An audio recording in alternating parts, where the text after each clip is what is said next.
அன்பார்ந்த திராவிட முன்னேற்றக் கழகத்தின் மாவட்ட செயலாளர், மாண்புமிகு அமைச்சர், அருமை அண்ணன் மாசு என்கிற மா சுப்பிரமணியன் அவர்களே, அன்பு சகோதரர் துணை மேயர் மு மகேஷ்குமார் அவர்களே, கிருஷ்ணமூர்த்தி அவர்களே, துரைராஜ் அவர்களே, காங்கிரஸ் பேரியக்கத்தின் சார்பில் இங்கே உரையாற்றி இந்த ஆர்ப்பாட்டத்தை சிறப்பித்திருக்கிற திரு சி.கே. பெருமாள் அவர்களே, மறுமலர்ச்சி திராவிட முன்னேற்றக் கழகத்தின் மாநில பொருளாளர் அன்பு சகோதரர் மு செந்தில் அதிபன் அவர்களே, சுப்பிரமணியன் அவர்களே, விடுதலை சிறுத்தைகள் கட்சியின் துணை பொதுச் செயலாளர் தம்பி வன்னியரசு அவர்களே, மாவட்ட செயலாளர் சைதை ஜேக்கப் அவர்களே, தமுமுகவை சார்ந்த சாகுல் அமீத் அவர்களே, முஸ்லீம் லீக் பொறுப்பாளர் கவுஸ் பேக் அவர்களே, மார்க்சிஸ்ட் கம்யூனிஸ்ட் கட்சியின் சார்பில் இங்கே உரையாற்றிய தோழர் லெனின் அவர்களே, மணிகண்டன் அவர்களே, எஸ்டிபிஐ சார்பில் பங்கேற்று இதனை சிறப்பித்துக் கொண்டிருக்கிற அபுதாகிர் அவர்களே, முகமது பிலால் அவர்களே, சிபிஐ மணிகண்டன் அவர்களே, தேமுதிக குமார், சுரேஷ், முருகன் உள்ளிட்ட தோழர்களே, திரளாக கூடியிருக்கிற மதசார்பற்ற முற்போக்கு கூட்டணியை சார்ந்த களப்பணியாளர்களே, முன்னணி பொறுப்பாளர்களே, உங்கள் அனைவருக்கும் என்னுடைய பணிவார்ந்த வணக்கத்தை தெரிவித்துக் கொள்கிறேன். மாண்புமிகு முதலமைச்சர் அண்ணன் ஸ்டாலின் அவர்களின் அறிவிப்பை அடுத்து ஓரிரு நாள் இடைவெளியில் இன்றைக்கு தமிழ்நாடு முழுவதும் ஆயிரக்கணக்கான இடங்களில் இந்த ஆர்ப்பாட்டங்கள் நடைபெற்றுக் கொண்டிருக்கின்றன. அண்ணன் மாசு அவர்கள் சொன்னதைப் போல இந்த மாவட்டத்திலேயே 12 இடங்களில் வெற்றிகரமாக இந்த ஆர்ப்பாட்டம் நடைபெற்றுக் கொண்டிருக்கிறது. தோழமை கட்சிகளின் சார்பில் ஆங்காங்கே தலைவர்கள் பங்கேற்கிறார்கள். அப்படி ஒரு வாய்ப்பு இன்றைக்கு செய்தையிலே நடக்கிற இந்த ஆர்ப்பாட்டத்தில் நானும் பங்கேற்கிற வாய்ப்பு கிடைத்ததை எண்ணி மகிழ்ச்சி அடைகிறேன். அதற்காக நான் மாசு அவர்களுக்கு என்னுடைய நன்றியை முதலில் உரித்தாக்குகிறேன். எரிவாயு தட்டுப்பாடு இதுதான் இன்றைக்கு மிகப்பெரிய பேசுபடு பொருளாக மாறி இருக்கிறது. உலக நாடுகள் முழுவதும் இதனால் பாதிப்படைந்து உலகம் முழுவதும் இந்த சிக்கல் வலுவடைந்து வருகிறது. இந்தியாவில் முதலில் இதற்கு போராட்டத்தை அறிவித்த பெருமை அண்ணன் ஸ்டாலின் அவர்களை சாரும். ஒரு ஆளும் கட்சி உடனடியாக மக்கள் பிரச்சனைக்கு எதிர்வினையாற்ற வேண்டும் என்று முடிவெடுத்து அமைச்சர்களும் பங்கேற்கலாம் என்று ஆணையிட்டிருக்கிறார். மக்கள் பிரச்சனைக்காக நாம் களத்தில் நின்று போராட வேண்டும் என்கிற வழிகாட்டுதலை தந்த முதல்வருக்கு என்னுடைய நெஞ்சார்ந்த பாராட்டுகளை தெரிவித்துக் கொள்கிறேன். லெனின் பேசுகிற போது சொன்னார், பாமக தலைவர் முதலமைச்சரை பார்த்து கேள்வி கேட்கிறார், மோடியை பார்த்து கேட்காமல் என்று ஆதங்கப்பட்டார். அதற்கு விடை சொல்லக்கூடிய வகையிலே நம்முடைய அண்ணன் மாசு அவர்களும் தேமுதிக பொறுப்பாளரும் இங்கே ஒன்றை எடுத்துரைத்தார்கள். உடனடியாக முதலமைச்சர் இந்த பிரச்சனையில் எப்படி முடிவெடுத்திருக்கிறார், எதிர்வினை ஆற்றியிருக்கிறார் என்பது அவருடைய தலைமைத்துவத்தை, அவருடைய தலைமை பண்பை இன்றைக்கு உறுதிப்படுத்தி இருக்கிறது. முதலமைச்சர் இதற்கெல்லாம் மோடிதான் பொறுப்பு என்று அவரை நோக்கி விரல் நீட்டி குற்றம் சாட்டி அமைதியாக இருந்து விடாமல் நம்மாலானதை செய்வோம் என்று முடிவெடுத்து வணிக நிறுவனங்கள், குறிப்பாக ஹோட்டல் போன்ற நிறுவனங்களை சார்ந்தவர்கள் சமையல் எரிவாயுக்கு பயன்படுத்துகிற இந்த சிலிண்டர் தட்டுப்பாட்டினால் பாதிக்கப்பட்ட நிலையில் அவர்கள் மின் அடுப்பை பயன்படுத்த மாறியிருக்கிறார்கள். அப்படி மின்சார அடுப்பை பயன்படுத்துகிற நிலையில் அவர்களுக்கு அந்த கட்டணம் உயர்கிறது, கூடுதலாகிறது. ஆகவே அதன் மீது ஒரு பரிவு, அந்த மக்களுக்கு நம்மால் ஆனதை செய்வோம். இதுதான் நம்முடைய முதலமைச்சரின் ஆகச்சிறந்த தலைமை பண்பு. உடனடியாக ஒரு யூனிட்டுக்கு 2 ரூபாய் மானியம் தருவோம் இந்தியாவில் எந்த முதலமைச்சராவது இந்த கோணத்தில் சிந்தித்ததுண்டா? சிந்தித்திருக்கிறார்களா? இப்படி ஒரு முடிவை எடுத்திருக்கிறார்களா? இந்த அறிவிப்பை செய்திருக்கிறார்களா? மோடிதான் செய்ய வேண்டும் என்று அவரை நோக்கி கேள்வி கணைகளை வீசிவிட்டு நமக்கென்ன என்று ஒதுங்கி நிற்காமல் முதலமைச்சர் அவர்கள் எவ்வளவு பொறுப்புணர்வோடு செயல்படுகிறார், பாதிக்கப்படுகிற மக்களின் நிலையிலிருந்து சிந்தித்து பார்க்கிறார், எந்த வகையிலே அவர்களுக்கு உதவி செய்ய முடியும் என்று எண்ணி பார்க்கிறார், திட்டமிடுகிறார். அதற்கு சான்றுதான் யூனிட்டுக்கு 2 ரூபாய் மானியம். ஆகவே முதலமைச்சர் என்ன செய்ய போகிறார் என்று கேள்வி எழுப்பிய நபர்களுக்கு இதைவிட வேற என்ன பதில் என்பதை நாம் எண்ணி பார்க்க வேண்டும். இந்த சமையல் எரிவாயு தட்டுப்பாடு என்பது தமிழ்நாட்டில் மட்டுமல்ல, இந்தியாவில் மட்டுமல்ல, வளைகுடா நாடுகளை நம்பி இருக்கக்கூடிய அத்தனை உலக நாடுகளுக்கும் பாதிப்பை ஏற்படுத்தி இருக்கிறது. இந்த பாதிப்புக்கு யார் காரணம்? அமெரிக்க ஏகாதிபத்தியமும் இஸ்ரேலிய நாடும் தான். இன்றைக்கு ஈரான் மீது ஏவுகணைகளை வீசி கொடூரமான அடக்குமுறைகளை ஏவி வருகிறது. அந்த நாட்டின் உச்ச தலைவர் காமினி அவர்கள் படுகொலை செய்யப்பட்டிருக்கிறார். ஒரு நாட்டின் உச்ச தலைவரையே குறிவைத்து படுகொலை செய்திருக்கிறது ஏகாதிபத்திய நாடுகள். அவருடைய குடும்பத்தையே அழித்திருக்கிறார்கள். இது பல ஆண்டுகால திட்டம். அவர் எங்கே பதுங்கியிருக்கிறார் என்கிற துப்பு கிடைத்தவுடன் சற்றும் தாமதிக்காமல் அவர் தங்கியிருந்த இடத்தை நோக்கி ஏவுகணைகளை வீசி அவரை சில நொடிகளிலேயே படுகொலை செய்துவிட்டார்கள். ஈரான் தன்னுடைய உச்ச தலைவரை இழந்து நிற்கிற நிலையில் அவருடைய மகனை அடுத்த உச்ச தலைவராக இன்றைக்கு அறிவிப்பு செய்திருக்கிறது. அதை நான் ஏற்க மாட்டேன் என்று அடம்பிடிக்கிறார் அமெரிக்க அதிபர் டொனால்டு டிரம்ப். அந்த நாட்டின் உள்விவகாரத்தில் தலையிடுவதே தவறு. அந்த நாட்டின் உச்ச தலைவரை படுகொலை செய்தது குற்றம். அதையும் தாண்டி ஈரானின் உச்ச தலைவர் யார் என்பதை நான் தான் தீர்மானிப்பேன் என்று சொல்லுகிற ஒரு மன நோயாளி தான் அமெரிக்க அதிபர் டொனால்டு டிரம்ப். இஸ்ரேலை பற்றி தலைவர்கள் இங்கே பேசினார்கள். அது எவ்வளவு மோசமான மதவெறி பிடித்த ஒரு நாடு. யூதர்கள் எந்த அளவுக்கு உலக நாடுகளின் மீது ஆதிக்கம் செலுத்தி வருகிறார்கள். அந்த யூதர்களுக்கான ஒரு நாடு இஸ்ரேல். அவர்களின் தேசத்தில் எண்ணெய் வளம் இல்லை, எரிவாயு உற்பத்தி இல்லை. வளைகுடா நாடுகளை நம்பித்தான் அந்த தேசம் இருக்கிறது. வளைகுடா நாடுகளில் ஈரானும் ஈராக்கும் பிற நாடுகளைப் போல் இல்லாமல் எதிர்த்து நிற்கிற, ஏகாதிபத்தியத்தை எதிர்க்க நிற்கிற துணிச்சல் பெற்ற நாடுகளாக இருக்கின்றன. லிபியாவும் அப்படித்தான். ஆகவே அந்த நாடுகளை குறிவைத்து அமெரிக்காவும் இஸ்ரேலும் நீண்ட காலமாகவே அவர்களை ஒடுக்குவதில், நசுக்குவதில், அவர்களை நிலைகுலைய வைப்பதில், அவர்களை ஆதிக்கம் செய்வதில் கவனம் செலுத்தி வருகிறார்கள். ட்ரம்ப் வருவதற்கு முன்பும் அமெரிக்காவின் நிலைப்பாடு இதுதான். 40 ஆண்டு கால திட்டம். இந்த காமினி என்கிற ஈரானின் அதிபரை படுகொலை செய்வதற்கு அவர்கள் போட்ட திட்டம். உளவு பிரிவை ஊடுருவ செய்து அவருடைய இருப்பை கண்டுபிடித்து அவர் பதுங்கியிருக்கிற இடத்தை காட்டிக் கொடுத்ததும் சற்றும் தாமதிக்காமல் போரை தொடங்கிவிட்டார்கள்.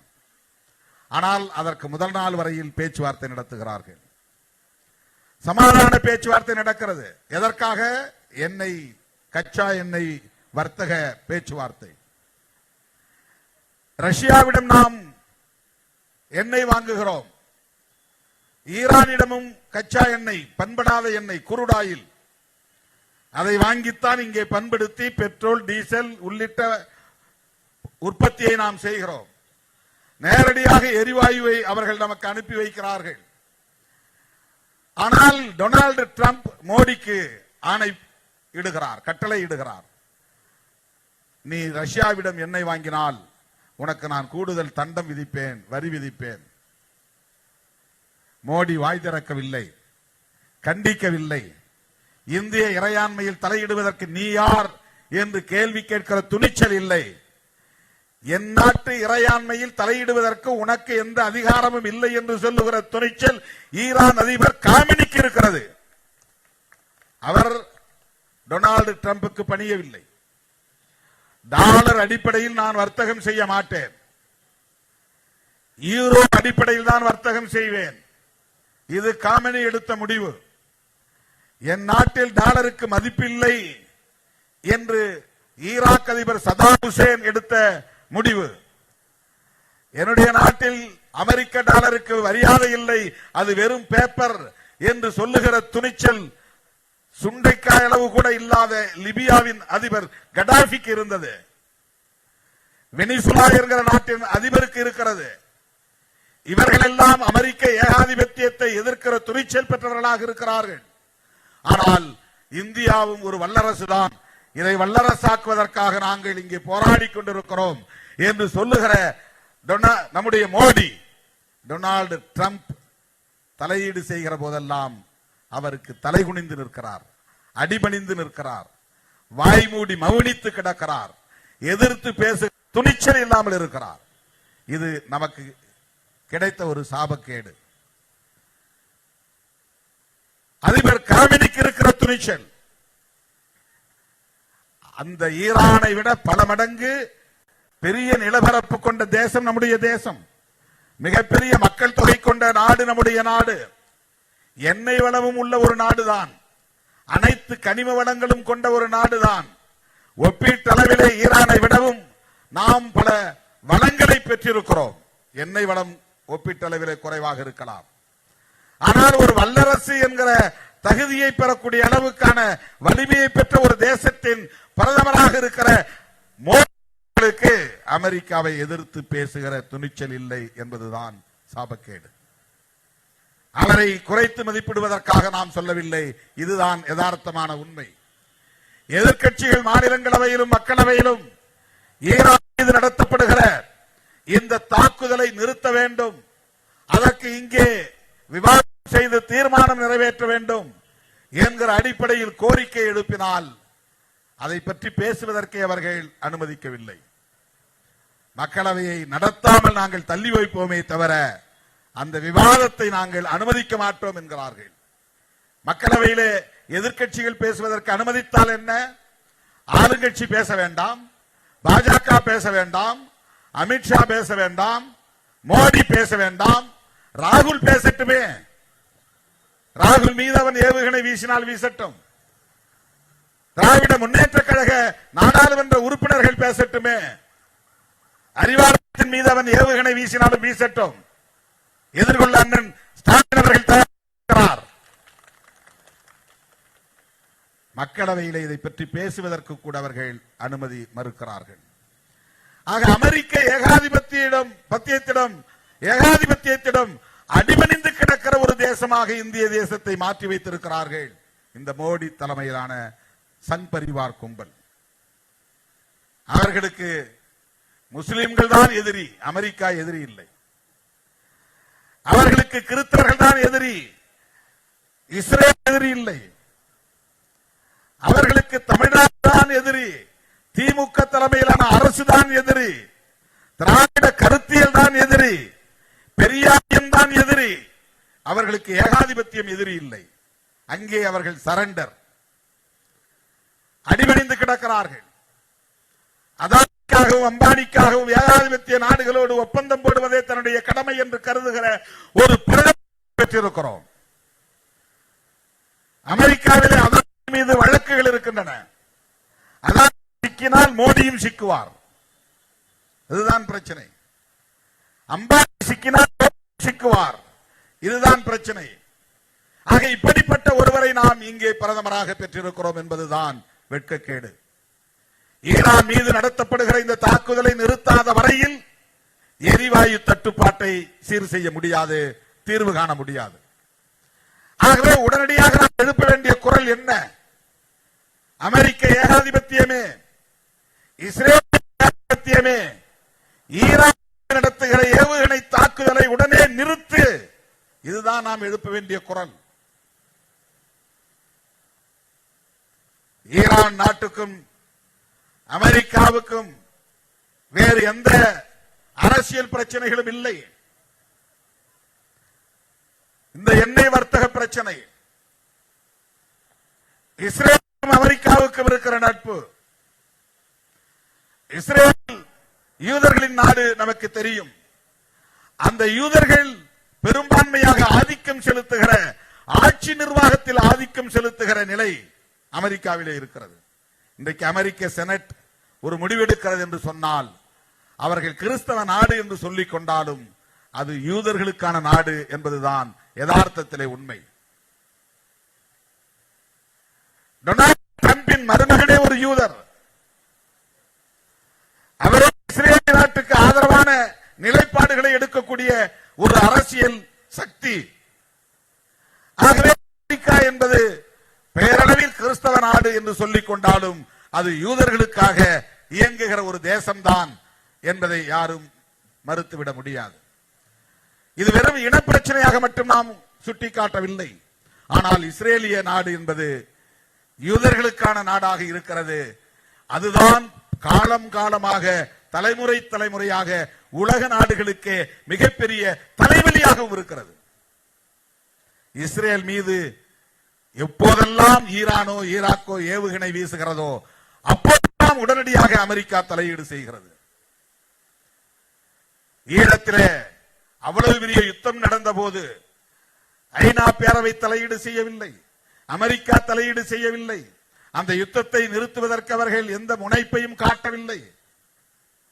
ஆனால் இஸ்ரேல் மீது எந்த தாக்குதலை நடத்தினாலும் உடனடியாக அதை தடுத்து நிறுத்துவதற்கோ அல்லது பதிலடி கொடுப்பதற்கோ ஐநா அல்லது அமெரிக்கா தலையீடு செய்கிறது. இந்த நிமிடம் வரையில் ஈரான் மீது நடத்தப்படுகிற இந்த தாக்குதல் குறித்து ஐநா பேரவையில் எந்த நிலைப்பாட்டையும் எடுக்கவில்லை. ஐநா பொதுச் செயலாளர் எந்த கருத்தையும் சொல்லவில்லை. ஏனென்றால் ஐநாவும் அமெரிக்காவின் கட்டுப்பாட்டிலே இருக்கிறது. ரஷ்யா கண்டித்திருக்கிறது. காமெடியின் படுகொலை மிகவும் இழிவான செயல் என்று சைனா கண்டித்திருக்கிறது. ஈரான் அதிபரை படுகொலை செய்த இந்த போக்கு ஏற்புடையது இல்லை, இது மிகவும் இழிவான செயல் என்று கண்டித்திருக்கிறது. ஈரான் திருப்பி தாக்குகிறது. அமெரிக்க ராணுவ தளங்களின் மீது மட்டும் தாக்குகிறது. அவன் சவுதி அரேபியாவுடைய ராணுவ தளவாடங்களை வைத்திருக்கிறான், துபாயிலே வைத்திருக்கிறான், அபுதாபியில் வைத்திருக்கிறான், குவைத்திலே வைத்திருக்கிறான்.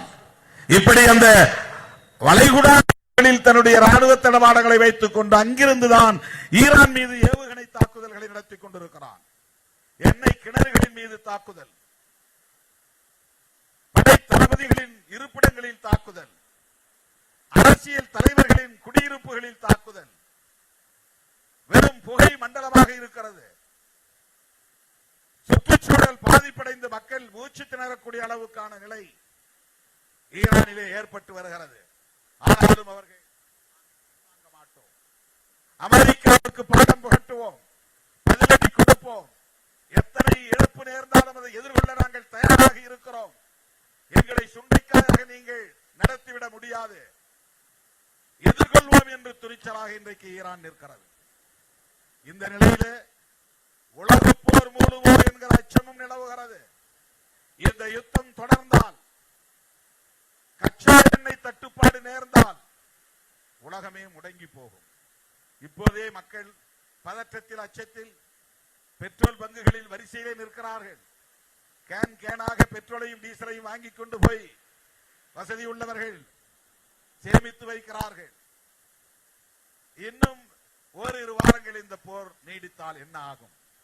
இப்படிப்பட்ட சூழலில் நம்முடைய செந்தில் அதிபர் அவர்கள் சொன்னதை போல பிற நாடுகளில் அந்த நாட்டின் அதிபர்கள் அல்லது பிரதமர்கள் இந்த எரிவாயு தட்டுப்பாடு இருப்பது உண்மைதான். மக்கள் எச்சரிக்கையாக இருங்கள், விழிப்புணர்வோடு இருங்கள், சேமிப்பை செய்யுங்கள், சிக்கனமாக செலவு செய்யுங்கள் என்றெல்லாம் மக்களுக்கு வழிகாட்டுகிற போது நம்முடைய மோடி அவர்கள் இதிலும் அரசியல் செய்கிறார். அப்படி எந்த தட்டுப்பாடும் இல்லை. இவர்களாக ஊதி பெருக்குகிறார்கள், பூச்சாண்டி காட்டுகிறார்கள் என்பதை போன்று திமுக உள்ளிட்ட எதிர்க்கட்சிகளின்